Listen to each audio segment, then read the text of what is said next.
السلام علیکم ورحمۃ اللہ وبرکاتہ۔ الحمد للہ والصلاة والسلام علی رسول اللہ، اما بعد۔ محترم مشاہدین و سامعین، اللہ رب العالمین کا یہ بہت بڑا فضل و کرم ہے کہ اس نے ہمیں وقتاً فوقتاً کچھ وقت نکال کر کے اپنے دین کی باتیں سیکھنے اور سکھانے کی توفیق عطا فرمائی۔ اللہم اعنی علی ذکرک و شکرک و حسن عبادتک۔ آج کی اس مختصر سی نشست میں آپ کے سامنے پیارے رسول صلی اللہ علیہ وسلم کے ان جوابات کا تذکرہ کروں گا جو صحابہ کرام کے پوچھنے پر آپ نے بتائے ہیں، یعنی صحابہ کرام کے سوالات اور پیارے رسول صلی اللہ علیہ وسلم کے جوابات۔ آئیے اس پروگرام کو سنیے، اس کو شیئر کیجیے اور اللہ کا دین پھیلانے میں ایک دوسرے کا تعاون کیجیے۔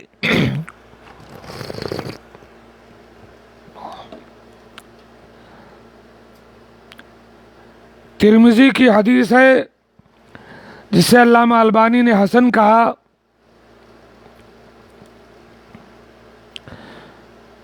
اللہ کے رسول صلی اللہ علیہ وسلم سے سوال کیا گیا۔ حضرت ابو امامہ باہلی اس حدیث کے راوی ہیں، وہ بیان کرتے ہیں کہ اللہ کے نبی صلی اللہ علیہ وسلم سے سوال کیا گیا، قیل یا رسول اللہ ای الدعاء اسمع۔ اللہ کے نبی صلی اللہ علیہ وسلم یہ بتلائیے کہ کون سی دعا ہے جو سب سے زیادہ اللہ تبارک و تعالیٰ کے ہاں جس کو شرف قبولیت ملتی ہے، یعنی کون سی دعا اللہ تعالیٰ قبول فرماتا ہے سب سے زیادہ۔ آپ نے فرمایا جوف اللیل الآخر ودبر الصلوات المکتوبات، رات کے آخری پہر کی دعا اللہ تبارک و تعالیٰ سنتا ہے، اور نماز کے آخری حصے میں جب بندہ دعا کرتا ہے تو اللہ تبارک و تعالیٰ اس دعا کو قبول کرتا ہے۔ رات کے آخری حصے میں حقیقت میں اللہ تبارک و تعالیٰ آسمان دنیا پہ نزول کرتا ہے اور خود اپنے بندوں کو پکارتا ہے کہ اے میرے بندو، تم میں کا کون ہے جو مجھ سے مانگ رہا ہو میں اسے عطا کر دوں؟ اے میرے بندو، تم میں کا کون ہے جو مجھ سے دعا کر رہا ہو میں اس کی دعاؤں کو قبول کر لوں؟ میرے بندو، تم میں کا کون ہے جو مجھ سے توبہ کر رہا ہو میں اسے معاف کر دوں؟ رات کے آخری حصے کی دعا اللہ تعالیٰ قبول فرماتا ہے۔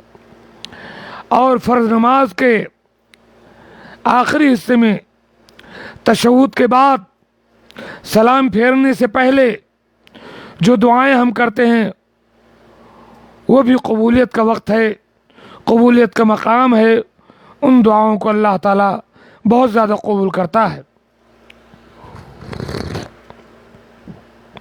اسی لیے اللہ کے رسول صلی اللہ علیہ وسلم نے حضرت معاذ کو جو تنبیہ کی تھی، یا معاذ انی احبک فی اللہ لا تدعو فی دبر کل صلاۃ مکتوبہ، نماز کے آخری حصے میں یہ دعا کرنا نہ بھولو، اللہم اعنی علی ذکرک و شکرک و حسن عبادتک۔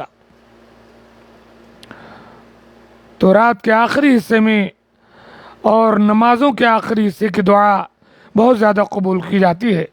یہ اللہ کے رسول صلی اللہ علیہ وسلم کا جواب ہے۔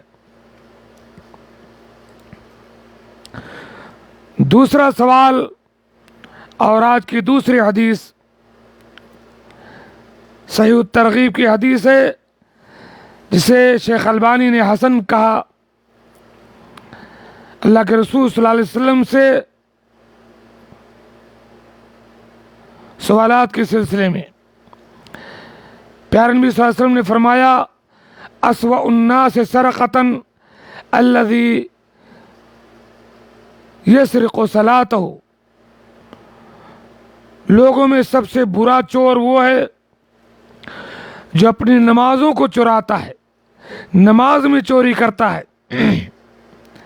صحابہ کرام نے سوال کیا، یا رسول اللہ وکیف یسرق صلاتہ، یہ نماز میں آدمی کیسے چوری کرتا ہے، آدمی اپنی نمازوں کو کیسے چراتا ہے؟ آپ نے فرمایا، لا یتم رکوعها ولا سجودها، جو آدمی جلدی جلدی جلدی جلدی جلدی جلدی بے اعتدالی بے اطمینانی سے نماز پڑھتا ہے، نہ قیام درست ہے، نہ رکوع درست ہے، نہ سجدہ، سب جلدی جلدی مارتا ہے، ایسا آدمی گویا کہ اپنی نمازوں کا چور ہے۔ تو نماز کو جلدی جلدی پڑھنا، بے اعتدالی سے پڑھنا، یہ نماز کی چوری ہے، نماز کا چور ہے ایسا آدمی۔ اسی لیے اللہ کے رسول صلی اللہ علیہ وسلم نے اس آدمی کے بارے میں فرمایا جو جلد بازی میں نماز پڑھے، اطمینان سے نہ پڑھے کہ اس کی نماز نہیں ہوئی۔ ایک آدمی مسجد میں آیا، اس نے نماز پڑھی اور پیارے رسول صلی اللہ علیہ وسلم سے آ کر کے سلام کیا، آپ نے جواب دیا اور اس سے کہا، ارجع فصلی فإنک لم تصلی، جاؤ پھر سے نماز پڑھو، تم نے نماز نہیں پڑھی۔ وہ آدمی پھر گیا، پھر وہ جیسا نماز پڑھ رہا تھا پڑھا، پھر آ کر سوال کیا، سلام کیا، آپ نے پھر کہا، ارجع فصلی فإنک لم تصلی، جاؤ پھر سے نماز پڑھو، تمہاری نماز نہیں ہوئی۔ پھر نماز پڑھ کر آیا تیسری بار، پھر آپ نے فرمایا، ارجع فصلی فإنک لم تصلی، جاؤ پھر سے نماز پڑھو، تم نے نماز نہیں پڑھی۔ اس نے کہا، اللہ کے رسول صلی اللہ علیہ وسلم مجھے نماز پڑھنا بتا دیجیے، اس سے اچھا میں نماز نہیں پڑھ سکتا۔ تب آپ نے اس کو نماز کا طریقہ بتلایا اور سب سے اہم تنبیہ جو کی وہ نماز کو اطمینان اور اعتدال کے ساتھ پڑھنے کی۔ تو نماز کو جلدی جلدی پڑھنے والا چور ہے، اللہ کے رسول صلی اللہ علیہ وسلم نے اسے چور کہا ہے۔